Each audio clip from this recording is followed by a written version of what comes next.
పెళ్లి చూపులు అయిపోయాయి, ఎంగేజ్మెంట్ కూడా జరిగిపోయింది. మిగిలింది బాజా భజంత్రీలు, మేళతాళాలు, పెద్దల ఆశీర్వాదంతో ఒక్కడి కావడమే. ఆ ఘడియలు సమీపిస్తున్న వేళ పెళ్లి పీటలెక్కాల్సిన వరుడు చెట్టుకి వేలాడుతూ కనిపించాడు. ఎందుకు? పెళ్లి ఇష్టం లేక ఆత్మహత్య చేసుకున్నాడా? పెద్దలెవరైనా మందలించారని ఆవేశపడ్డా? లేక ఇవేవీ కాకుండా ఇంకేదైనా ఉందా? అంతా అనుకున్నట్టు జరిగితే ఈ ఇల్లు పెళ్లి సందడితో కళకళ్లాడేది. ఒక్కరోజులో పెళ్లిపీటలు ఎక్కాల్సిన యువకుడు చెట్టుకు వేలాడాడు. ఒక చావు 2 కుటుంబాల్లో అంతులేని విషాదం నింపింది.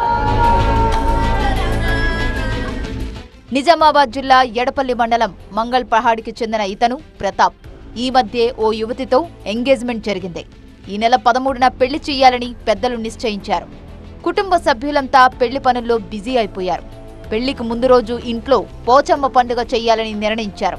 అదే సమయంలో షేవింగ్ చేయించుకొనొస్తానని ఇంట్లో చెప్పి వెళ్లాడు ప్రతాప్. అలా వెళ్లిన వ్యక్తి తిరిగి ఇంటికి రాలేదు. ఎంతసేపటికి రాకపోవడంతో కుటుంబ సభ్యులు కంగారు పడ్డారు. ఇరుగు పొరుగు దగ్గర ఆరా తీశారు. ఫలితం లేకపోవడంతో గ్రామానికి సమీపంలో గుట్టపై వెతకగా ప్రతాప్ చెట్టుకు వేలాడుతూ కనిపించాడు. ఆ సీన్ చూసి అవాక్కయ్యారు అంతా. ఎలాంటి గొడవల్లేవు, కొట్లాటల్లేవు. మరి ఎందుకింతటి నిర్ణయం తీసుకున్నాడోనని కుటుంబ సభ్యులు గుండెలు బాదుకున్నారు. ఇంట్లో కూడా ఎటువంటి గొడవలు ఏం లేవు. ఇంట్లో కూడా ఆ రోజు కూడా 10 మంచి పంచిచ్చి ఇట్లకి వెళ్ళిండు. వెళ్ళి ఊరు చివరన చాలా దూరంలో కుండపై చేసుకున్నారు. ఒక్క రోజులో పెళ్లి జరగాల్సి ఉంది. అంతలోనే ప్రతాప్ అనాలోచిత నిర్ణయం తీసుకోవడం అందర్నీ శోకసంద్రంలో ముంచేసింది.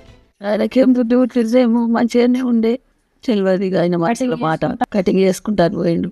ఎల్లాంటి పని ఇక రాలేడు ఇంటికి. అంతే.